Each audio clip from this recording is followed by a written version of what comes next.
성경 누가복음 20장 같이 공부하시겠습니다. 누가복음 20장은 우리 19장에서 예수님께서 예루살렘에 들어가셨고, 이제 예루살렘에서 더 어떤 커지는 갈등, 이런 부분들이 좀 많이 나오고 있고, 예수님과 그 당시 어떤 종교인들이 충돌하는 장면들이 나오죠. 이런 장면들을 통해서 우리가 좀 현대 기독교랑 좀 진리랑 얼마나 멀어져 있는가, 이런 것도 어느 정도는 살필 수가 있습니다. 한번 볼게요. 이제 예수님께서 이제 성전에서 백성들을 가르치시니까, 이제 당신이 무슨 권세로 이런 일을 하냐, 이렇게 묻는 거예요. 그러니까 이거죠. 네가 무슨 자격으로, 네가 무슨 권한으로 사람들을 가르치느냐, 네가 뭐 우리처럼 제사장이거나 서기관이냐, 뭐 이런 식을 묻는 거죠. 요즘도 그렇지 않을까요? 어떤 교회에서 정해준 사람만, 혹은 뭐 신학대학에서 뭐 전도사나 목사 뭐 이런 것들이 되기 위한 자격을 받는 거예요. 뭐 그런 것들도 같은 원리겠죠. 그렇지만 참된 하나님의 일꾼들은 그런 식으로 세워지지 않죠. 하나님의 일꾼이 되고 하나님이 전하는 것을 전하기 위해서는 결국 성경을 따라서 하나님의 뜻대로 하는 것이 중요한 거잖아요. 예수님께서는 하나님께 보내심을 받은 자로서 하나님의 말씀을 하는데, 이들은 알아보지 못하고 누가 이런 권세를 줘서 네가 하느냐, 이런 얘기만 하고 있는 거죠. 예수님은 이 문제에 대해서 사실 요한복음에서는 여러모로 이 문제에 대한 답을 저는 좀 주시고 있다고 생각을 하는데, 이 공관복음서 있죠? 마태, 마가, 누가복음에서는 그런 것들에 대한 답을 안 해주세요. 여기 보시면 이제 다른 얘기를 하시죠. 그러면서 요한이 세례 주는 일을 했는데, 요한이 어떤 회개의 세례를 주는 사역을 했는데, 그거는 뭐냐, 그것은 하늘로부터 온 거냐 사람에게서 온 것이냐, 이렇게 요한의 사역의 어떤 진실성과 힘에 대해서 예수님이 물어봐요. 그랬더니 이 사람들이 답을 못하죠. 왜냐면은 하늘로서라고 하면 자신들이 하나님을 대적하는 자가 되고, 사람에게로 하면은 백성이 요한을 선지자로 인정하기 때문에 사람들에게 반대를 받을 거라서, 그래서 답을 못해요. 근데 이제 중요한 거는, 여기서 말하는 거는, 어차피 요한의 사역도 하나님의 사역이었고, 이 바리새인과 서기관들이 이 요한의 사역을 대적할 어떠한 권한이 없었잖아요. 그런데도 대적을 하고, 물론 이제 죽이는 것은 헤롯이 했지만 어쨌든 이들도 대적을 했죠. 그것처럼 요한과 예수님은 모두 하나님의 편에서 서 있는, 하나님께서 보내신 그 말씀의 사역자들인데, 요한을 대적한다는 건 결국 예수님도 대적한다는 얘기고, 요한을 대적할 때에도 아무런 근거가 없었어요. 이들이 요한을 대적할 수 있는, 그냥 본인들이 싫어서 그런 거잖아요. 마찬가지로 예수님도, 이들은 예수님에 대한 반대와 증오, 이런 것 때문에 예수님을 거부하는 거지, 뭐 예수님이 권위가 없거나 그런 게 아니잖아요. 그런 이야기를 우리가 볼 수가 있죠. 그러면서 이제 예수님께서는 포도원 주인의 비유를 더하세요. 어떤 사람이 포도원을 만들어서 농부들에게 새로 주고 잠깐 외국에 나가 있었어요. 그래서 포도원 소출 중 일부를 받아내려고 한 거죠. 주인이니까. 그래서 한 종을 농부들에게 보내요. 그랬더니 농부들이 종을 심히 때리고 거저 보내었거늘, 다시 다른 종을 보내니 그도 심히 때리고 능욕하고 거저 보내고, 세 번째 종을 보내니 이도 상하게 하고 내어 쫓았다라고 나오죠. 그래서 여기 보면 종을 세 번 보내잖아요. 이렇게 첫 번째 종을 보내고, 다른 종을 또 보내고, 세 번째 종을 보내는데 다 쫓아내죠. 이거는 이제 여기 있는 농부들은 바로 이스라엘을 말하는 거죠. 그리고 여기서 종이라고 하는 것은 선지자들을 말하는 거죠. 이 사람들이 이제 하나님의 선지자들이죠. 이들은 하나님께서는 이스라엘이 열매 맺길 바라면서 이스라엘을 그 포도나무로서 이 땅에 심었다라고 이사야 1장에 나오거든요. 그런데 하나님께서는 열매를 원하셨어요. 그런데 이스라엘은 하나님 앞에서 올바로 행하지 못했고 열매를 맺지 못했죠. 그리고 이제 여기에 보면은 그 열매를 받고자 하는데 오히려 그 열매 받으러 온 종들을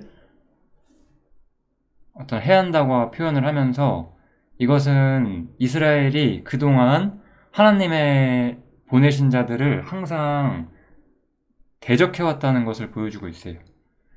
성경은 항상 이스라엘의 일부가 하나님을 믿긴 했지만 이스라엘은 전체적으로 하나님을 대적했고 하나님의 보내신 자들, 선지자들을 업신여기고 거절했다라고 주님은 말씀을 하시는 거죠.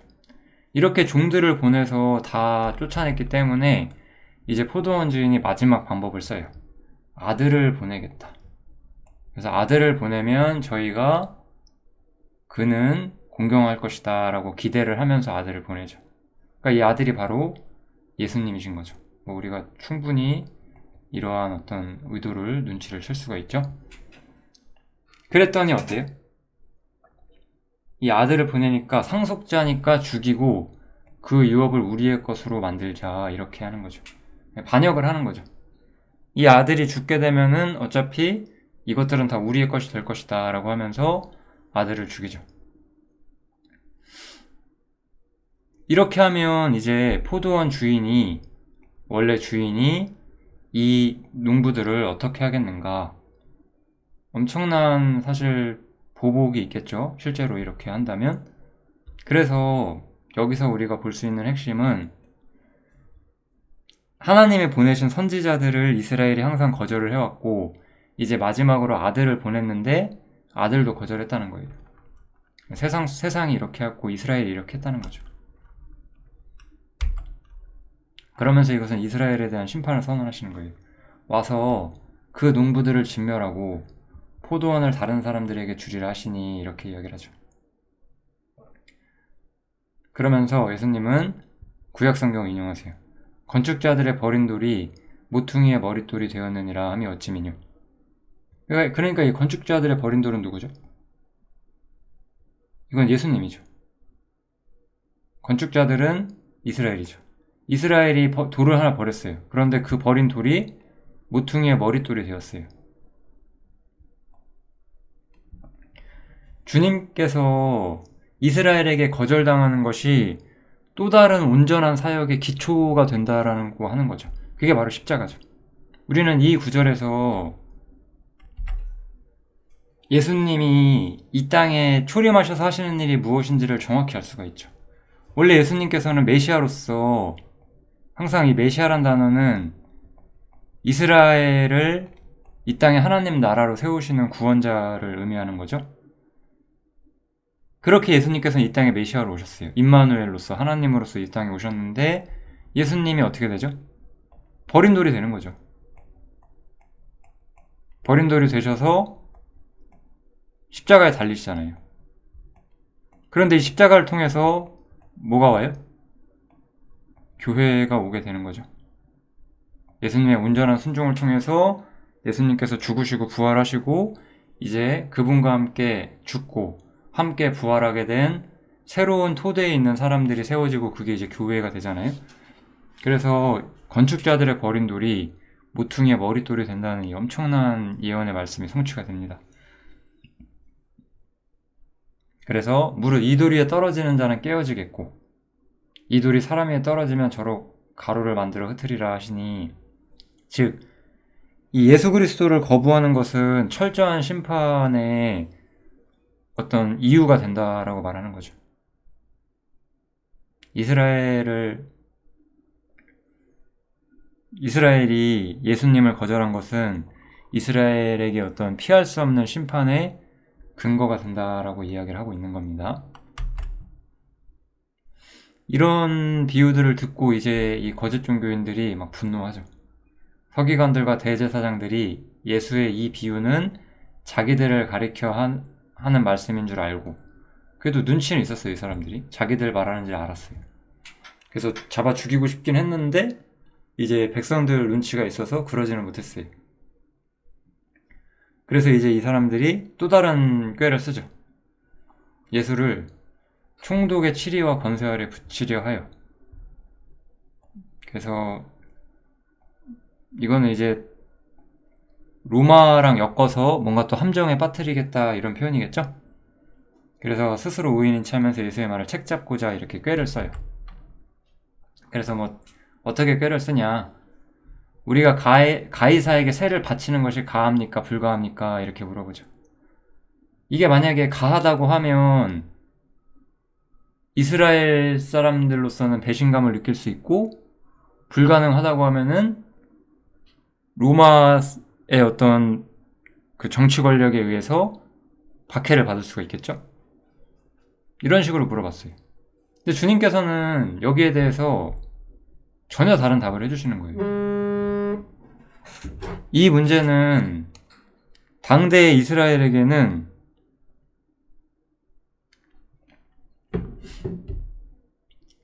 항상 이스라엘은 지상에서 메시아를 기다렸고 지상에서 구세주를 기다렸기 때문에 이 로마로부터 자신들을 해방해 줄 거를 기다려왔거든요. 이 로마의 압제, 다른 나라, 강대국들의 식민 지배로부터 자신들이 벗어나기를 바라면서 이렇게 말을 한 거예요. 그런데 주님께서는 여기서 무슨 얘기를 하시냐? 이제 이 땅에서의 문제는 중요하지 않다는 거예요. 너희가 쓰고 있는 동전에 누구 얼굴이 그려져 있냐? 가이사. 그 로마 황제의 얼굴이 그려져 있지 않냐? 그러면 그것은 가이사의 것은 가이사에게 바치고 하나님의 것은 하나님에게 바쳐라. 그럼 너희는 지금 하나님의 것을 하나님께 바치고 있느냐? 라고 물었을 때 이 사람들은 아무 할 말이 없었던 거죠. 그러니까 이 사람들이 백성 앞에서 예수님의 말을 책잡을 수가 없었어요. 오히려 할 말을 잃었죠. 사실 이것이 우리가 얼마나 중요해요. 세상 일은 세상인 일일 뿐이고 우리는 하나님 앞에서 하나님께 우리 삶을 드려야만 하는 거죠. 항상 이 종교인들은 사실 하늘에 속한 걸 모르는 사람들이기 때문에 세상 문제에서 벗어나지를 못합니다.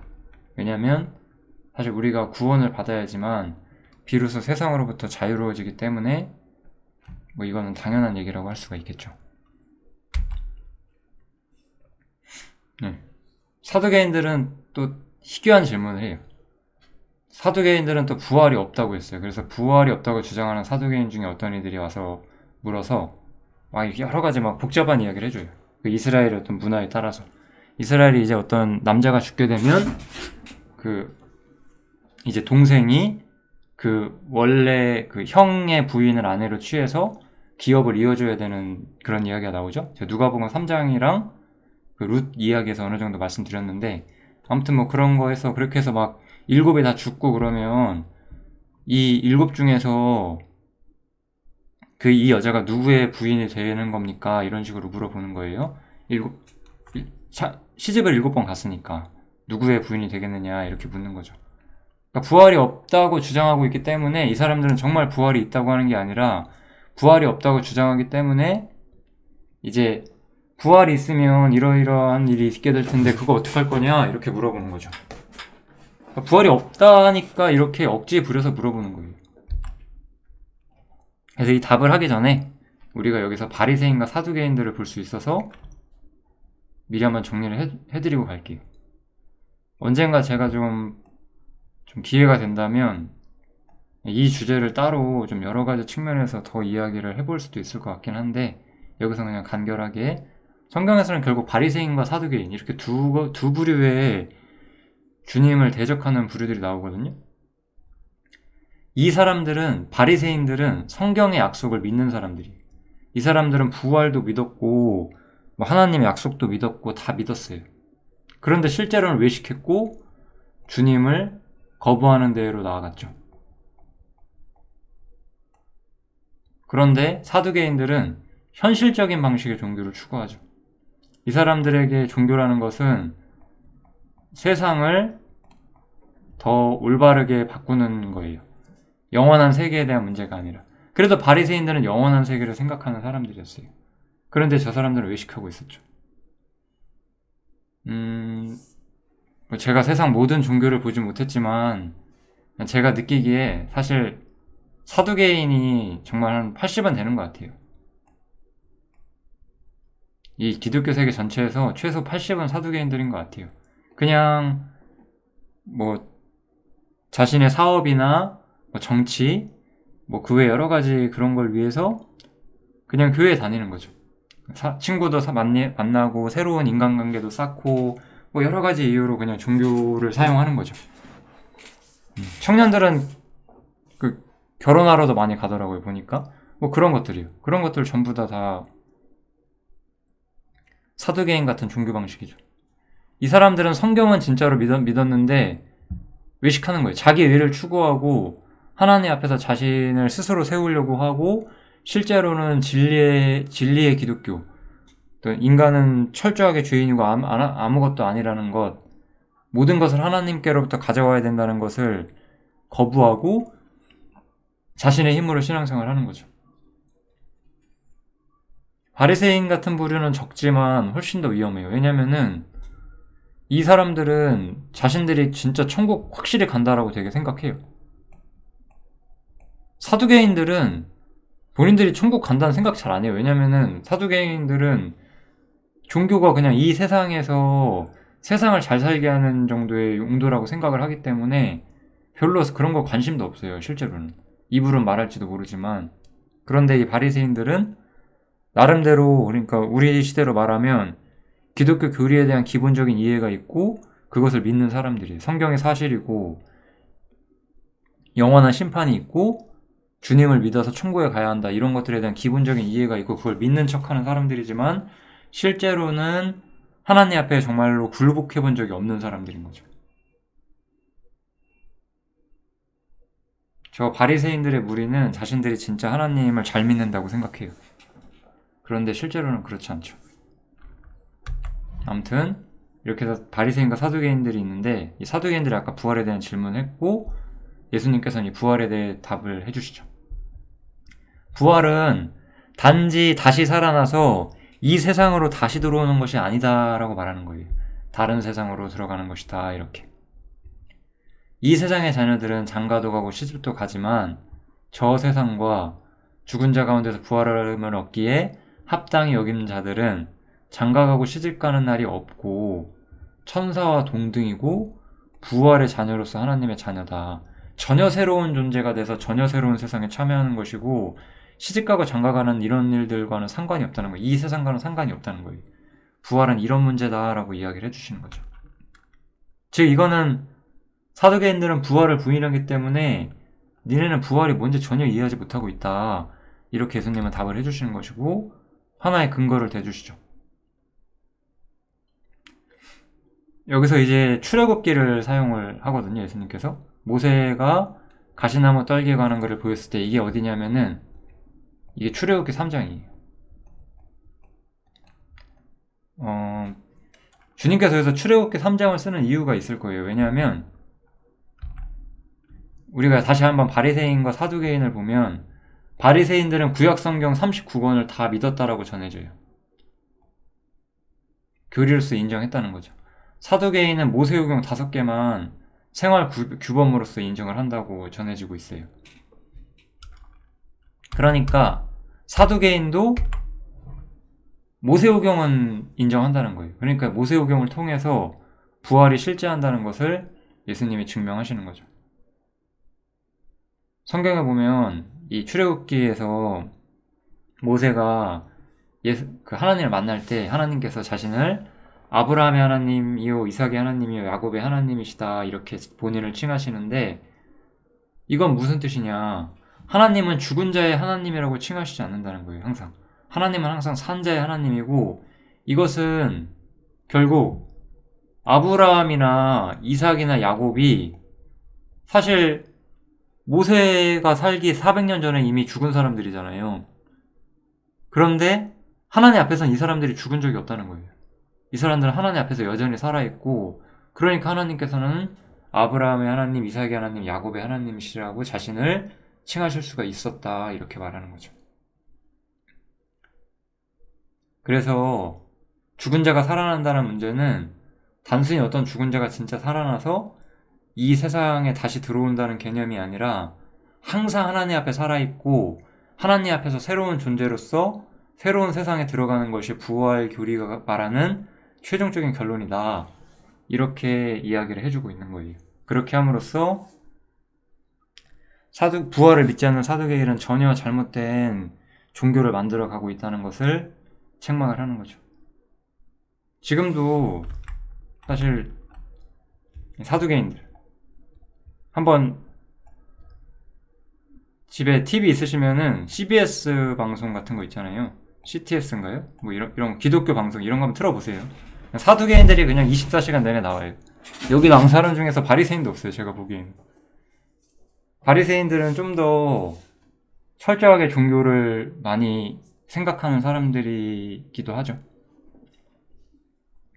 그렇지만 바리새인들 역시 그 성경을 인정하고 성경의 사실이라든지 이런 건 다 인정하고 하나님을 믿는다고 하지만 실제로 주님의 마음은 거절하는 경우가 많죠. 그래서 바리새인과 사두개인들 이런 잘못된 케이스들을 말씀하셨어요. 이 이야기를 마치신 후에 이제 마지막으로 하나의 중요한 질문을 하세요. 사람들이 어찌하여 그리스도를 다윗의 자손이라 하느냐 이렇게 질문을 하세요. 항상 이스라엘은 메시아가 다윗의 후손으로 올 것이다 라는 거를 구약 성경의 말씀을 통해서 인정하고 있었잖아요. 그런데 시편에 보면 이거는 110편이네요. 이야기를 들어보시면 110편이 다윗이 친히 말하였을 때 주께서 내 주께 이르시되 내가 내 원수를 내 발의 발등상으로 둘 때까지 내 우편에 앉았으라 하셨도다 하였느니라 이러면서 시편 110편을 인용을 하세요.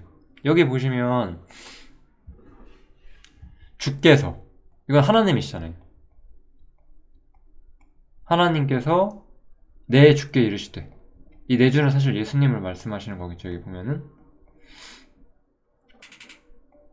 하나님께서 예수님께 뭐라고 이르시냐면 내가 내 원수를 내 발의 발등상으로 둘 때까지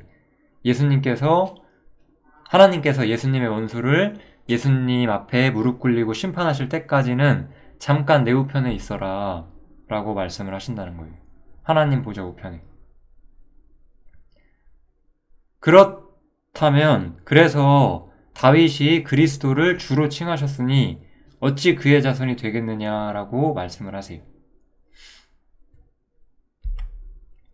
이 질문은 굉장히 좀 중요한 도전적인 질문인데 예수님이 다윗의 후손이 아니신 건 아니죠. 예수님은 분명히 다윗의 후손이고 자신을 다윗의 후손이라고 부르는 사람들에게 은혜와 자비를 베푸시고 그들의 생명을 구원하셨어요. 그런데 이제 여기서 하는 말은 다윗은 분명 예수님이 다윗의 후손 이상의 위치를 차지하게 될 것, 자신의 씨로 오게 되는 그 후손 중에 하나가 자신의 후손의 자리 이상의 자리를 취한다는 것을 다윗은 예언했다라고 예수님은 말씀하시는 거잖아요.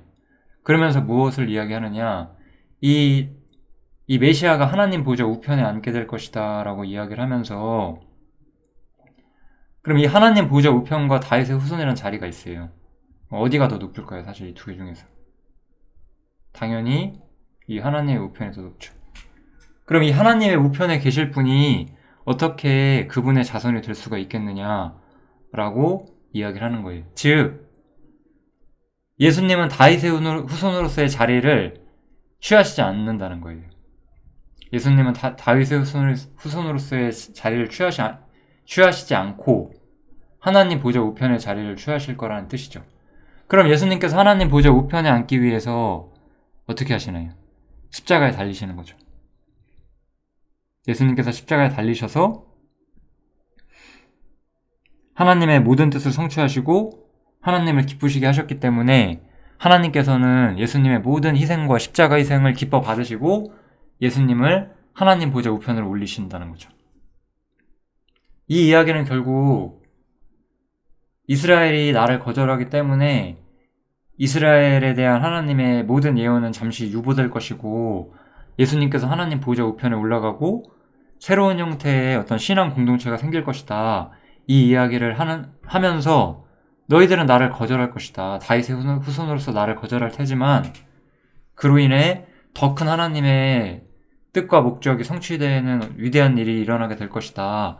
이런 이야기를 물어보고 계신 거죠. 너희가 이런 걸 아느냐라고 묻는 거예요. 이런 걸 어떻게 알겠어요? 지금 이 당시에 바리새인들이. 하다못해 저도 해방을 알기 전까지 이 질문에 대한 답을 찾을 수가 없었어요. 이게 무슨 얘기지? 도대체? 계속 예수님이 이 말씀하시는 의도를 저도 이해하기가 너무 힘들었거든요. 그런데 이제 해방을 알고 나서 복음을 올바로 깨닫고 나서 바로 알았어요. 내가 죄사함이 전부라고 생각할 때는 그냥 항상 나는 예수님 믿어서 난 천국 갈 수 있다밖에 몰랐기 때문에 이런 질문들을 해결하기가 어려웠는데 복음 전체를 이해하고 나니까 예수님께서 이 땅에서 거절을 당하시고 그것이 오히려 하나님의 완전한 뜻을 성취하신 것이기 때문에 예수님께서 하나님 보좌 우편에 앉으셨구나. 그리고 하나님의 보좌 우편에 앉으신 예수님께서 성령을 이 땅에 보내시고 그 성령을 통해서 새로운 신앙 공동체가 묶이게 되고 그것을 교회라고 부르시는구나. 이제 이런 것들을 다 이해하게 됐죠. 아주 중요한 국면 하나를 이야기해 주는 거예요. 그렇지만 이스라엘은 이것에 대해서 전혀 이해를 하지 못했죠. 여기까지가 이제 누가복음 20장의 내용입니다. 이 질문에 대해서 마태복음에서는 그 이스라엘이 대답하지 못했다는 구절이 나오는데 누가복음에서는 그 구절이 좀 생략되어 있어요. 왜냐하면 이 책은 유대인들에게 하는 것이 아니라 역시 이방인들에게 말하고자 하는 것이기 때문에 그런 것 같습니다. 아무튼 누가복음 20장은 여기까지 하겠습니다. 감사합니다.